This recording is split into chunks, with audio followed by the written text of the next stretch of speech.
فرحانہ ذرا لجاتی ہوئی بولی، آپ کے آنے سے اتنی رونق ہو گئی ہے کہ اب کسی دکھ بیماری کا احساس نہیں ہو رہا ہے۔ فرزانہ نے چونک کر اپنی باجی کو دیکھا۔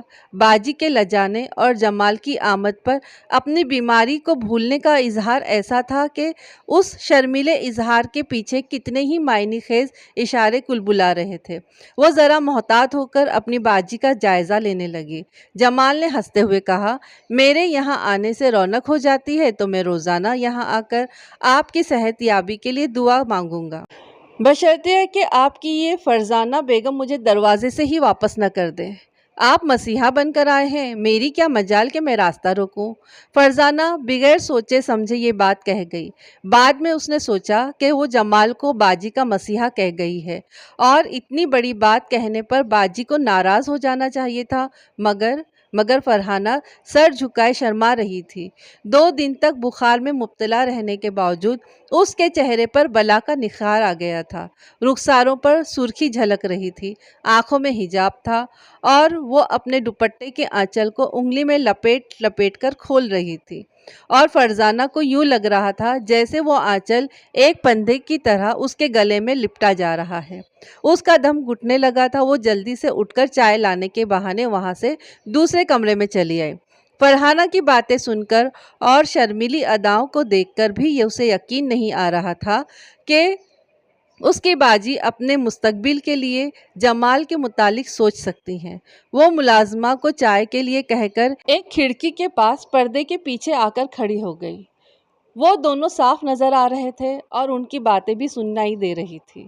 فرحانہ بہت کم باتیں کر رہی تھی، لیکن ایک آدھ بار جو کچھ بھی اس نے کہا اس کی گہرائی تک فرزانہ ڈوبتی چلی گئی۔ جمال اس انداز سے ہنس ہنس کر باتیں کر رہا تھا، اس سے صاف ظاہر ہو رہا تھا کہ وہ فرحانہ کے دلی جذبات کو نہیں سمجھ رہا ہے۔ بہت سی ایسی باتیں ہوتی ہیں جو اپنے ماحول اور مزاج کے مطابق سمجھی جاتی ہیں۔ جمال کے من مزاج پر فرزانہ چھائی ہوئی تھی، لہٰذا وہ فرحانہ کی باتوں سے ایسے ویسے معنی و مطلب اخذ نہیں کر سکتا تھا۔ وہ نادانستگی میں زندہ دلی کا ثبوت دیے جا رہا تھا۔ فرزانہ کا دل ڈوب رہا تھا۔ وہ باجی کو دیکھ رہی تھی، سوچ رہی تھی اور الجھ رہی تھی۔ میرے مالک، یہ کیا ہو گیا؟ باجی کس راستے پر بھٹک رہی ہیں؟ میں انہیں کیسے سمجھاؤں؟ سمجھانا تو دور کی بات ہے، میں ان کے سامنے اپنی محبت کا اظہار بھی نہیں کر سکتی۔ کتنی شرم کی بات ہے کہ ایک بہن دوسری بہن کے سامنے ایک ہی کی محبت کا دکھڑا رونے کے لیے بیٹھ جائے۔ آہ، یہ تقدیر ہمیں کس مقام پر لے آئی ہے۔ وہ لڑکھڑاتے ہوئے قدموں کے ساتھ اپنے کمرے کی طرف جانے لگی۔ اس کی محبت کے راستے میں کوئی دوسری آنا چاہتی تو ابھی 2 ٹوک فیصلہ ہو جاتا۔ وہ جمال سے صاف صاف کہہ دیتی کہ دیکھو، وہ چپکے تمہاری ذات میں دلچسپی لے رہی ہے، تم کھل کر فیصلہ سنا دو۔ مگر وہ جمال سے باجی کے متعلق کیسے کہہ سکتی تھی؟ اور ایسی باجی جو برسوں سے ناکامیوں کا منہ دیکھتی آ رہی تھی۔ نہ جانے کتنی مدت گزر گئی تھی، اس نے باجی کے چہرے پر آج جیسی شگفتگی اور رونق نہیں دیکھی تھی۔ حالات کی ستائی ہوئی، طویل انتظار سے مرجھائی ہوئی اس بد نصیب کو ایک نئی زندگی مل رہی تھی، نئے خواب، نئی مسرتیں مل رہی تھی۔ کیا وہ اپنی باجی کی مسرتوں کو اپنی خود غرضی سے کچل سکتی تھی؟ نہیں، کبھی نہیں۔ باجی کو ایک تنکے کا سہارا ملا تھا، وہ اس ننھے سے کمزور سے سہارے کو چھین کر ان کا دل توڑ نہیں سکتی تھی۔ وہ اپنے بستر پر اوندھے منہ گر پڑی، پھر آنسو اور کہہ گڑ ہونے لگے۔ پہلے جو آنسو بہاتی تھی وہ ڈرائنگ روم میں بیٹھے کہہ لگا رہی تھی، اور جو کبھی مترنم ہنسی کا سرچشمہ تھی وہ آنسو میں بھیگ رہی تھی۔ جمال ہر دوسرے تیسرے دن وہاں آنے لگا۔ فرزانہ خوب سمجھتی تھی کہ وہ محض اسے دیکھنے کے لیے اور اس سے باتیں کرنے کے لیے آتا ہے، اور فرحانہ اپنے اندھے یقین سے بہل رہی تھی کہ جمال صرف اس سے ملاقات کرنے آیا کرتا ہے۔ اس دوران اس کی امی اور ابو سے اس کا تعارف ہو چکا تھا۔ وہ بھی اس کی قدر کرتے تھے اور پسند بھی کرتے تھے۔ قدر اس لیے کرتے تھے کہ جمال بھی ان کی طرح عباسی تھا، اور پسند اس لیے کرتے تھے کہ ایسے لڑکے ان کا ہو گئے تھے، یعنی آج کل کی مروجہ زبان میں آؤٹ آف مارکیٹ ہو گئے تھے۔ مدتوں بعد جمال عباسی ان کے دروازے پر آیا تھا، اس لیے وہ بے حد خوش تھے۔